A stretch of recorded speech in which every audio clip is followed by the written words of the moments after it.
उल्लेख news prime time में दिन भर देश भर की खबर। बिजनौर में नहर में तैरते मिली अज्ञात युवक की लाश।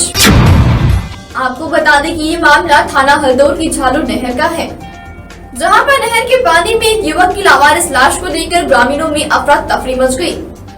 मौके पर हरदौर थाने के एसएचओ उदय प्रताप सिंह ने पुलिस फोर्स के साथ लाश को रेस्क्यू करके बाहर निकाला। हालांकि लाश की शिनाख्त नहीं हो पाई, जिसके बाद लाश को पीएम के लिए भेजा गया और पुलिस जांच पड़ताल में जुट गई।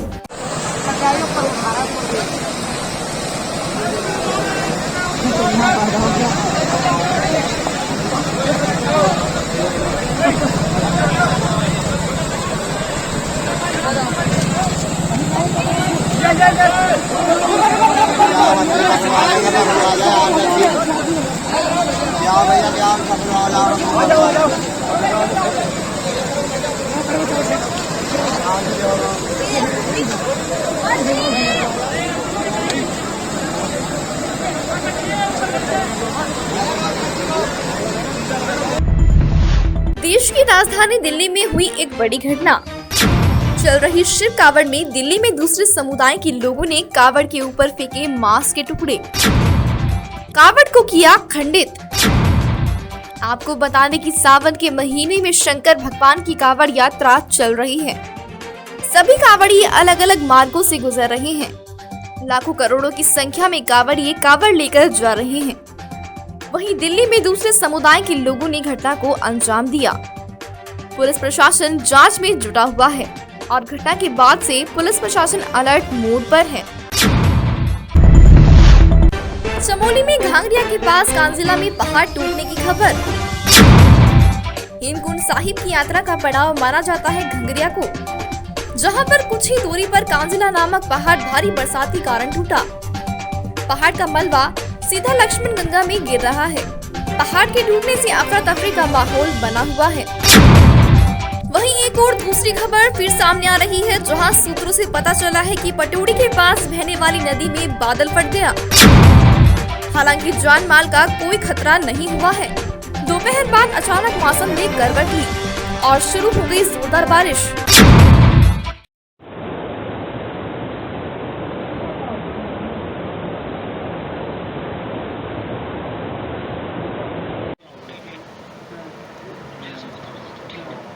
देखो ना कितना भयंकर आवाज सुने,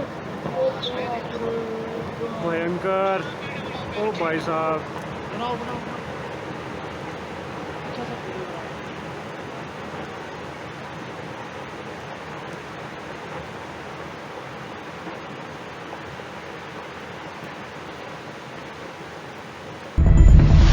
जान जोखिम में डालकर आवाजाही कर रहे आरोसी गांव के स्थानीय ग्रामीण। पहाड़ों में लगातार हो रही झमाझम बारिश के चलते कई जगह पर भूस्खलन जैसी समस्या बनी हुई है। आपको बता दें कि आरोसी गांव तक जाने वाली मुख्य सड़क भी भूस्खलन के कारण जगह जगह पर बाधित पड़ी हुई है, जिस कारण वहां के लोगों को पैदल सफर करना पड़ रहा है। यहां तक कि गांव तक जाने वाला मुख्य पैदल मार्ग भी क्षतिग्रस्त हो चुका है। आरोसी गाँव के सामाजिक कार्यकर्ता प्रेम सिंह चौहान का कहना है कि आजकल गाँव में सब्जी व फलों की पैदावार बहुत अच्छी हो रही है, जिसको ग्रामीण कंधे पर लादकर स्थानीय बाजारों तक पहुंचा रहे हैं। आप तस्वीरों के माध्यम से देख सकते हैं कि किस तरीके से आरोसी गांव के स्थानीय ग्रामीण जान हथेली पर रखकर भूस्खलन वाली जगह से आवाजाही कर रहे हैं। स्थानीय ग्रामीण अपनी पीठ पर लादकर सब्जी व फलों को ले जा रहे हैं। यदि किसी ग्रामीण ने थोड़ी सी भी लापरवाही बरत ली तो समझो उसके साथ कोई बड़ी घटना घट सकती है।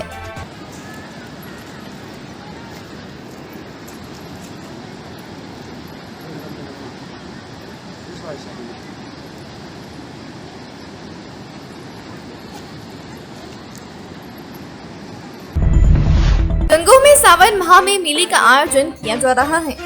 मेले में हिंडोले, सर्कस, मौत का कुआं लगाया गया है, जिसकी परमिशन शाम 5 बजे से लेकर रात 10 बजे तक होती है। लेकिन मेला ठेकेदार के द्वारा मेले की परमिशन की धज्जियां उड़ाई जा रही हैं। मेला रात को 12 बजे से लेकर 1 बजे तक चलता है और जादू के नाम पर वहां पर बार बालाओं से डांस कराया जा रहा है। इस संबंध में सीओ छत्रपाल से बात की गई तो उन्होंने कहा कि इस तरह की घटना अगर मेले में घटित होती है तो उनके विरुद्ध सख्त कार्यवाही की जाएगी। जिसके बाद रात मेले में कोतवाली प्रभारी जसवीर सिंह के द्वारा मेले में चेकिंग अभियान चलाया गया और इन घटनाओं में बहुत हद तक सच्चाई पाई गई। अब देखना ये है कि मेले के ठेकेदार के विरुद्ध क्या कार्यवाही अमल में लाई जाएगी।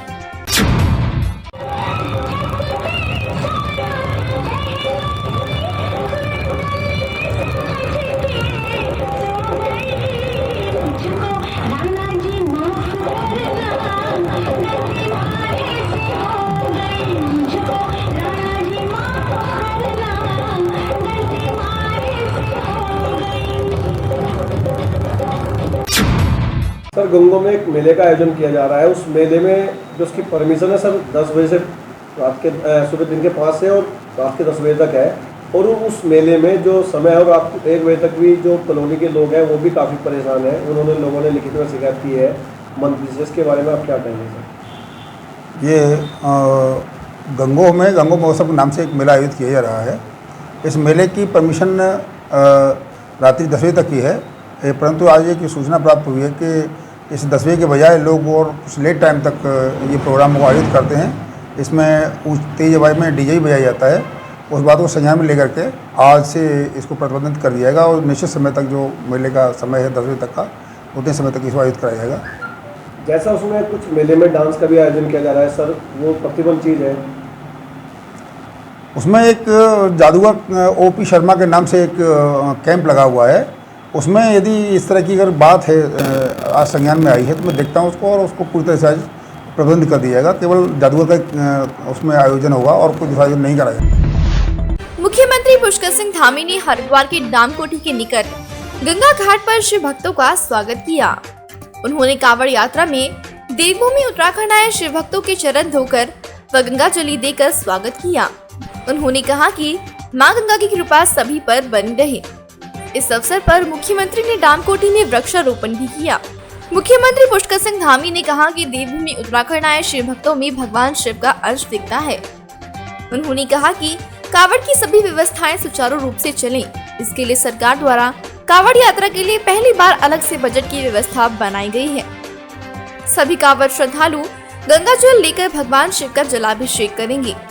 श्रद्धालु को राज्य में कोई भी परेशानी न हो, इसके लिए राज्य सरकार द्वारा हर संभव सुविधा उपलब्ध कराने के प्रयास किए गए हैं। यात्रा हमारे यहाँ पर चल रही है। मैं माँ गंगा की कृपा से, भगवान की कृपा से कांवड़ यात्रा का शुभारंभ हो गया है और कांवड़ यात्रा में इस बार बहुत बड़ी संख्या में हमारे सभी शिव भक्त आ रहे हैं और सारे शिव भक्त यहाँ से जल लेकर अपने अपने स्थानों पर जाएंगे और भगवान का अभिषेक करेंगे। तो हम उनका माँ गंगा की इस पावन तट पर गंगा की नगरी हरिद्वार सभी शिव भक्तों का, सभी कांवड़ यात्रियों का, सबका हम स्वागत करते हैं, उनका अभिनंदन करते हैं, उनको नमन करते हैं। और चूँकि एक नई शुरुआत आपने कहा, तो सच में एक नई शुरुआत हम लोगों ने इस बार की है। जहाँ 2 साल बाद ये कांवड़ यात्रा प्रारंभ हुई है और इस बार जैसे हमारे यहाँ पर 4 धाम यात्रा चल रही है और 4 धाम यात्रा में भी अभी तक रिकॉर्ड तो श्रद्धालु आए हैं। 27 लाख का आंकड़ा पार कर गया है, जो अपने आप में अब तक का सबसे बड़ा रिकॉर्ड है। उसी प्रकार से कांवड़ यात्रा में भी रिकॉर्ड बन रहा है। कांवड़ यात्रा भी हमारी बहुत सुचारू रूप से यहाँ पर संपन्न हो रही है। मैं इसके लिए सभी स्वयंसेवी संस्थाओं का, सभी सामाजिक संस्थाओं का, हमारे सभी प्रशासन के लोगों का, अधिकारी गणों का, कर्मचारी गणों का, सबका, जो लोग इस यात्रा से जुड़े हुए हैं, जो यात्रा को संपन्न करवा रहे हैं, उन सभी का मैं साधुवाद देता हूँ कि उनके अथक प्रयासों से इस बार की ये चुनौतीपूर्ण यात्रा बड़े सरल तरीके से संपन्न हो रही है। और इस बार हमने पहली बार उत्तराखंड के इतिहास में पहली बार हमने एक नया काम शुरू किया कि जब हमारा कुंभ होता है तो कुंभ में प्रादेशिक स्तर पर बजट की व्यवस्था होती है। इस बार हमने पहली बार कि हमारा ये कांवड़ मेला, कांवड़ यात्रा सुचारू रूप से चले, उसके लिए हमने बजट का भी प्रावधान किया, कुछ बजट की भी व्यवस्था की, जिससे कि यात्रा चले। आपने देखा होगा मैं कांवड़ियों का स्वयं स्वागत यहाँ पर कर रहा हूँ और पहले दिन से मैं कह रहा हूँ कि देवभूमि में हम सभी शिव भक्तों का, सभी भोले भक्तों का स्वागत और अभिनंदन करेंगे। अभी मैंने उनके स्वयं सबके चरण छुए हैं, सबके पैर धोए हैं। ये केवल एक औपचारिकता नहीं है, क्योंकि मैं स्वयं से भगवान का भक्त रहा हूँ और मुझे लगता है कि प्रत्येक कांवड़ियों में कहीं न कहीं शिव भक्त का एक रूप है। उनके अंदर एक जो दृश्य हमें दिखाई देता है, भगवान के दूत का दृश्य दिखाई देता है, इसलिए उनका हम देवभूमि में आप सबका धन्यवाद। सर पुष्प वर्षा मुख्यमंत्री जी इस बार जो है कांवड़ मेला ऐसा लग रहा है जैसे कुंभ का मेला हो। मैं ही नहीं कह रहा हूँ, साधु समाज और श्रद्धालु भी कह रहे हैं, क्योंकि कम समय में कांवड़ मेले की इतनी अच्छी तैयारी होना और ऐसा लग रहा है जैसे कुंभ का मेला हो रहा है, क्योंकि 2 साल बाद ऐसे मेले। इस बार हम लोगों ने पहले से ही तय किया था कि इस बार हम कांवड़ मेले को बहुत भव्य रूप देंगे और भव्य रूप देने में सभी हमारे शासन के लोगों का, प्रशासन के लोगों का, हमारे सामाजिक संस्थाओं का, हमारे राजनीतिक क्षेत्र के जनप्रतिनिधियों का और सभी लोगों का इसमें बहुत बड़ा योगदान है। इसलिए भगवान भोले की कृपा से, माँ गंगा की कृपा से बहुत ही भव्य कांवड़ मेला होगा।